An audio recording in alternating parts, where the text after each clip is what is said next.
महाराष्ट्र चुनाव के exit poll के यही आंकड़े अगर एग्जैक्ट आंकड़े यानी रिजल्ट में तब्दील होते हैं तो फिर देश की सियासत में इसका क्या असर पड़ेगा। यह चुनाव परिणाम पीएम मोदी और राहुल गांधी के सियासी कद पर क्या इंपैक्ट डालने वाले हैं, इस रिपोर्ट से समझिए।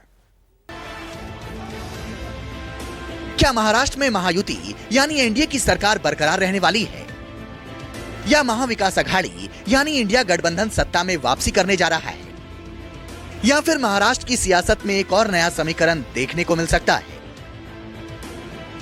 ये तमाम सवाल इस वक्त हर किसी के जहन में कौंध रहा है।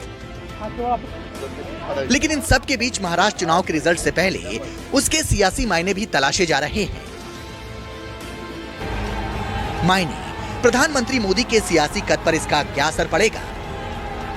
हमने नारा दिया था। मायने, विपक्ष में राहुल गांधी की लोकप्रियता और उनकी स्वीकार्यता पर क्या इफेक्ट पड़ेगा? यात्रा में मैंने कहा था। लोकसभा चुनाव में गिरे पीएम मोदी के ग्राफ और राहुल गांधी के बढ़े कद को महाराष्ट्र का यह चुनाव किस तरह प्रभावित करने वाला है,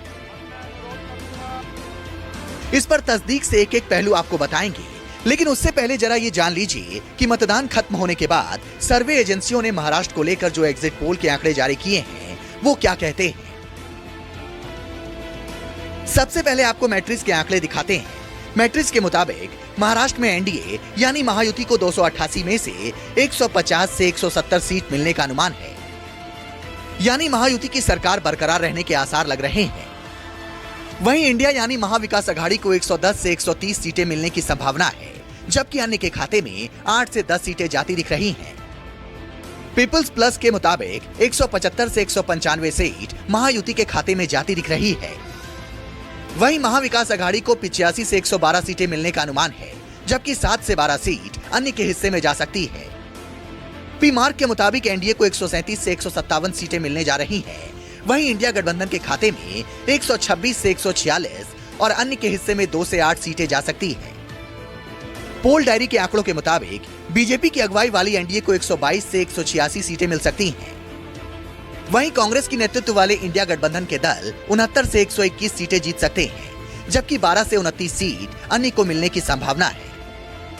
रिपब्लिक के आंकड़ों में एनडीए को 137 से 157, इंडिया गठबंधन को 126 से 146 और अन्य को 2 से 8 सीटें मिलने की संभावना है।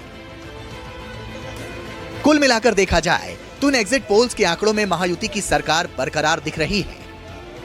महाराष्ट्रामध्ये मतदान वाढलेलं आहे, टक्केवारी वाढलेली आहे।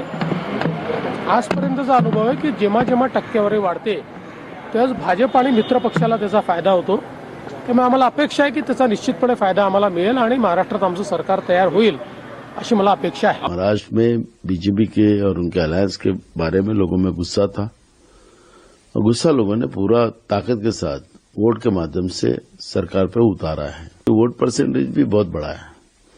महाराष्ट्र में पार्लियामेंट से भी वोट परसेंटेज बढ़ा हुआ है और लोगों में जो गुस्सा था, जिस किसान को गुस्सा था, युवाओं को गुस्सा था, महिलाओं में गुस्सा था, गरीबों में महंगाई की वजह से गुस्सा था, तो ये सब लोगों का गुस्सा एक साथ आके बीजेपी और उनके अलायंस को सत्ता से बाहर करने की लोगों ने मानसिकता बनाई थी। एमवीए महाराष्ट्र में बहुमत में आएंगे, 170 के ऊपर महाराष्ट्र में एमवीए की सीटें आएंगी। कांग्रेस प्रदेश अध्यक्ष के इन दावों पर कुछ एग्जिट पोल अपनी मुहर भी लगा रहे हैं। एसएएस के मुताबिक एनडीए को 127 से 135 सीटें ही मिल सकती हैं। वहीं इंडिया गठबंधन को 147 से 155 सीटें मिलने का अनुमान है, जबकि अन्य के खाते में 10 से 13 सीटें जा सकती हैं। कुछ इसी तरह के आंकड़े दैनिक भास्कर ने भी दिए हैं।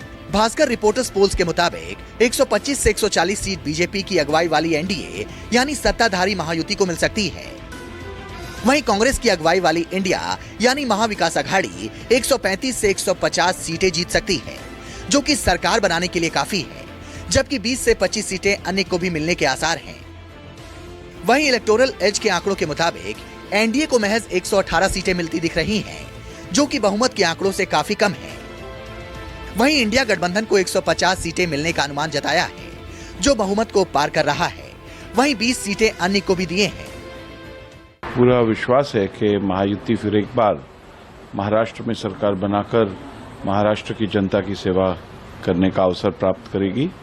और जिस प्रकार से ये पूरा इलेक्शन कंडक्ट हुआ है, मैं समझता हूं कि लोगों ने प्रतिसाद अच्छा दिया है, लोगों ने वोटिंग बढ़ाकर की है। इस बार पोल परसेंटेज अगर आप देखोगे, वोटिंग परसेंट देखोगे तो वो बढ़ गया है, तो ये सकारात्मक चीज है। इस देश में एग्जिट पोल एक फ्रॉड है। लोकसभा में हमने देखा है 400 पार देने वाले एग्जिट पोल आंकड़े आ रहे थे। हरियाणा चुनाव में कांग्रेस 60 से ऊपर जा रही है। अब महाराष्ट्र के आंकड़े दे रहे हैं। एग्जिट पोल पर विश्वास मत रखिए।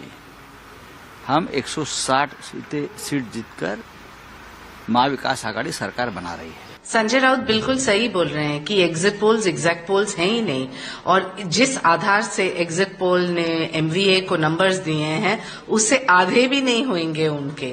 तो मैं उनको ये सलाह दूं कि सर, आपकी नैया तो डूब चुकी है, महायुति की सरकार बनने जा रही है।